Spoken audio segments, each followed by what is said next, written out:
All right, welcome everyone. We're Semblance of Sanity. I'm Caleb. I'm Jacob. And we're here for Kobayashi's Dragon Maid, episode 6.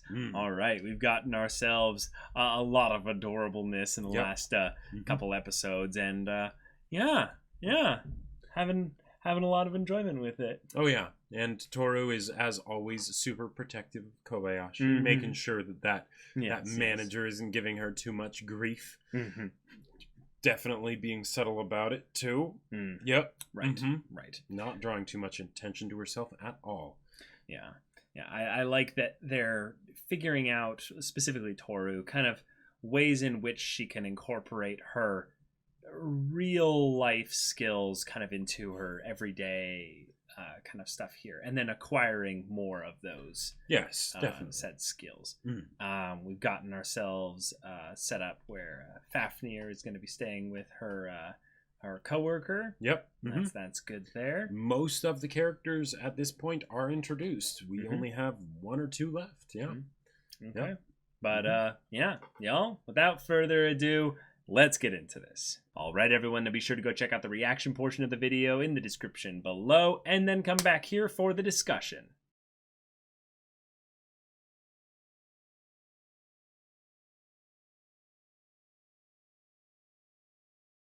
All right, we got ourselves another wholesome and endearing episode, but also one that had a lot of seduction and risque moments. And they were hilarious, by the way. And hilarious. We have one more character, one more character in Shota, the practical mage. But actually a mage. Actually going to be a mage. Yes. Yep. Okay, more world building, I guess. It's got to train for the 6th Holy Grail War. It's just. I guess so. Yeah. What I love about this episode, basically, kind of just going and kind of repeating from a bunch of different angles here, is the idea that everyone wants to hit it off with someone. Yes. Everyone wants to have that relationship that connection. Connection that works out. Yep. We have Kobayashi being like, a kindred spirit. We can talk maid culture. And then they just connect over this, and it's wonderful. But they, want more people to be involved in this as possible, but they can't force people to discuss it or just somehow know what to talk about. Right, on the same level as they do. So Tohru ends up feeling just a little bit left out. A little bit put upon there. Then we have Saikawa and Kana, who have their wholesome little, kind of fun times together. But then freaking Kana's like, let's have this twister escalate into... Now, I'm on top of you. And it's like, oh my god. Well, yada does it. And the whole thing of Saikawa being like, oh my god, she's in my bedroom. She's on my bed. Well, they're like, they have like the video games, and it's like, ooh, what video game are we gonna play? Yeah. Yep. Oh man, that's just hilariously adorable. But then we have Fafnir, who Fafnir, he's like, I found it. Yeah, this human. I like this one.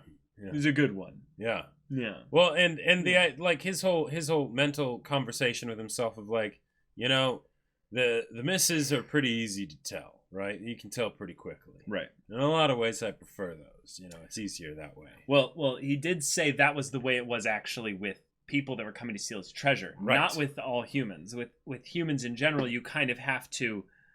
Oh, sorry. No, he did say if they're a miss, if they're a miss, they stand out, but it's hard to tell who's a hit. Right. Yeah. So you're right, and that it is easy to tell who's a miss, but the idea that you have to spend a lot of time with a person to find out if they're a hit, that's real. Yeah. And I would say in a lot of ways that's kind of a negative way to look at things, but it is also a practical way to look at things, in that you're not going to be friends with everyone. Yeah. In fact, it's not worth it to try and be friends with everyone. Oh, definitely not. Yeah. Like, it's just too much. Now, highly recommend seeking out amongst everyone for your, hit, essentially. Sure. For that person that you guys just gel together. That's important. Because having a connection that goes beyond acquaintance or job or casual friends or what have you. That's important.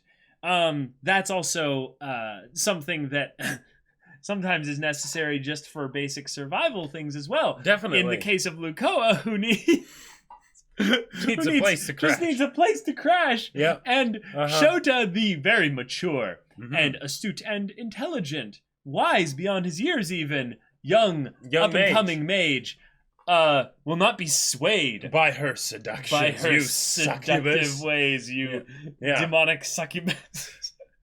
Yep. Oh, man. Yep. Leave it to anime to make these kinds of jokes, when it involves kids. Yep.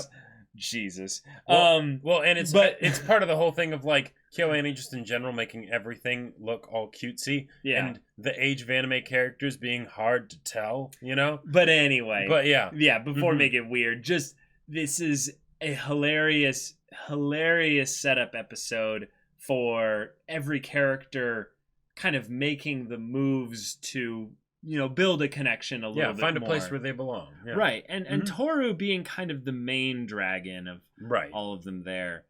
She has found her hit. That was the whole premise really of the show is that this human was different. This human was kind, and this human, talked to me, her drunken self or what have you. Right. But I like her. I choose this human. This is a good human. And she chose me, even if she won't let me feed her my tail meat, Yeah.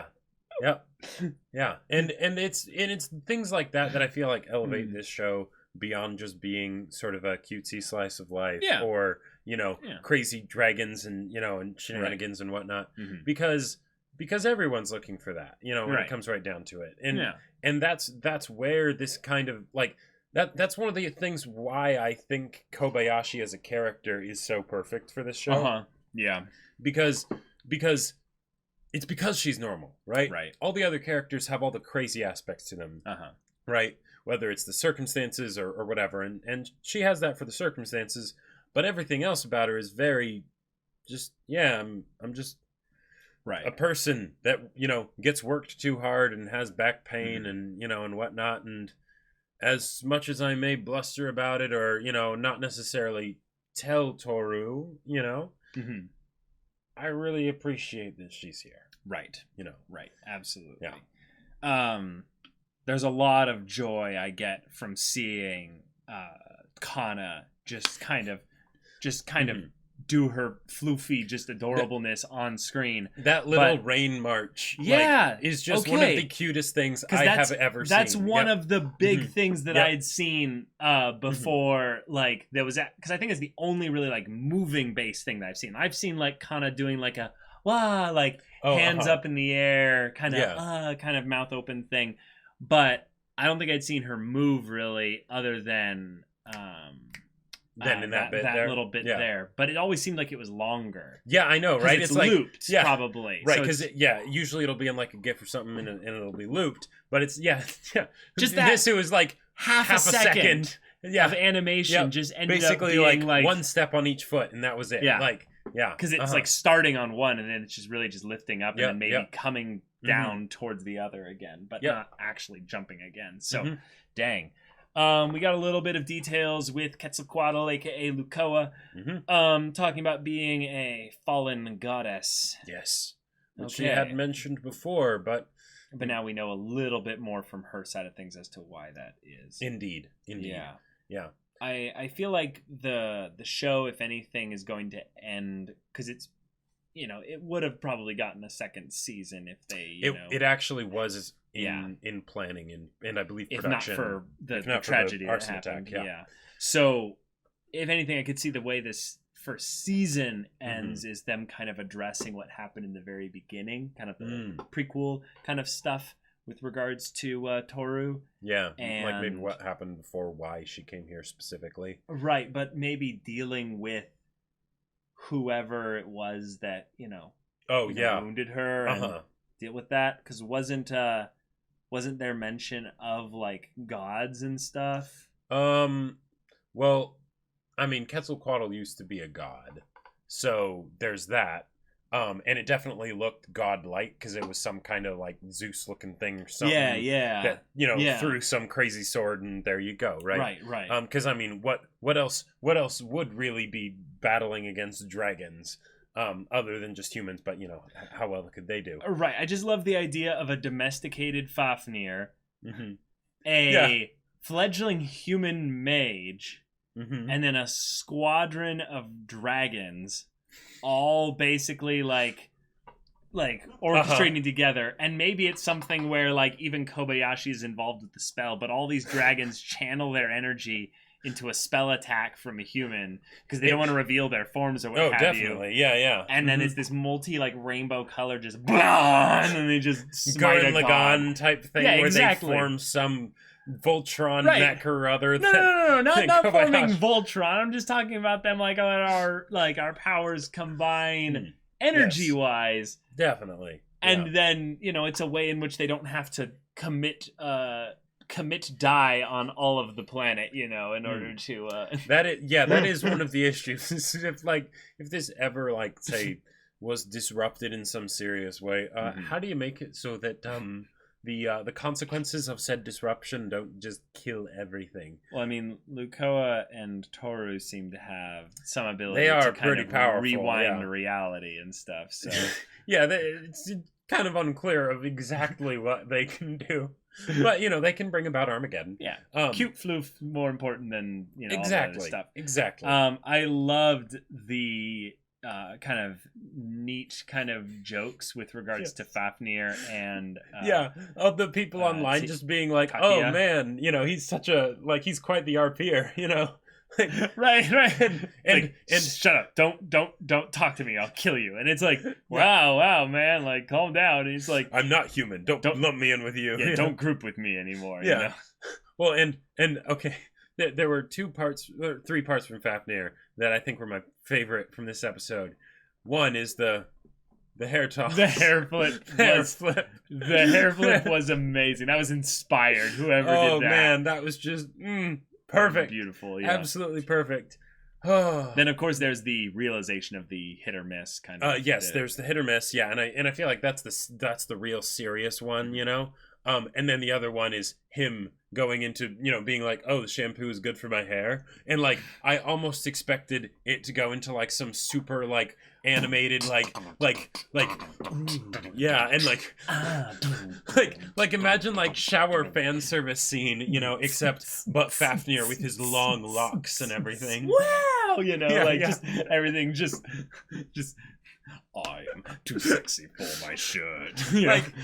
Just something like that, but for Fafnir, where it's more like something dramatic, almost like vampire, dark, music or what have you. Yeah. And then he just reveals his hair and he's just like, I guess it's okay.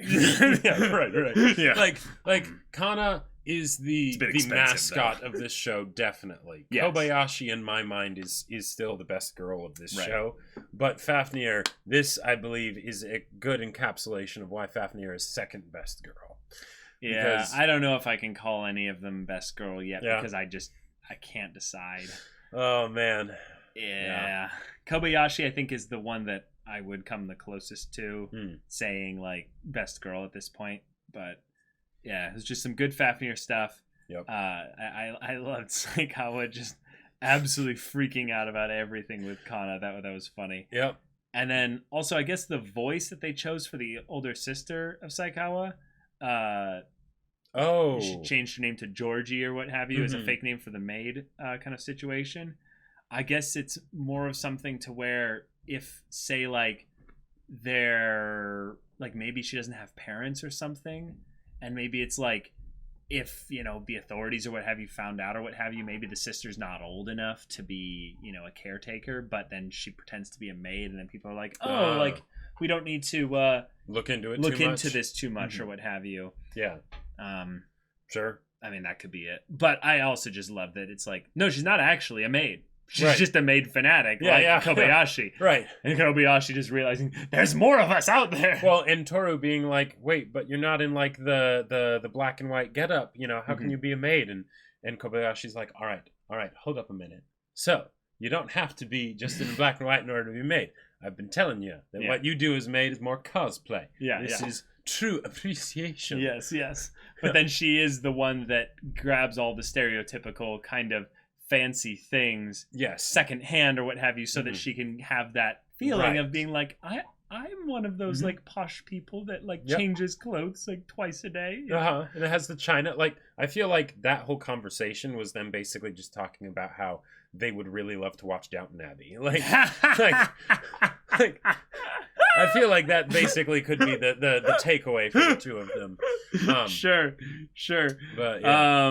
But yeah. A lot of good derpy facial expressions, especially from Tohru and Kobayashi, of course. But yeah, there we go, y'all. Thank you so much for watching this episode's reaction and discussion. It was a lot of fun. If you want to see the next episode's reaction and discussion, though, right now, go check out the link in the description below for our Patreon. You can get on early access there. You can watch full-length timer reactions there. And all this comes with Discord access, so you can chat with us and the community there about this show, about anime in general. And you can also talk with Jacob about the sci-fi novel that he wrote. Yep. Wrote a sci-fi novel. It's called Battle Lines, in case you somehow haven't heard of it. It's really awesome, and it's on Amazon for purchase. Link in the description below. Go check it out. Yeah, so if any of that interests you, we'll see you there. But until then, we're Semblance of Sanity. I'm Caleb. I'm Jacob. And we'll see you all next time.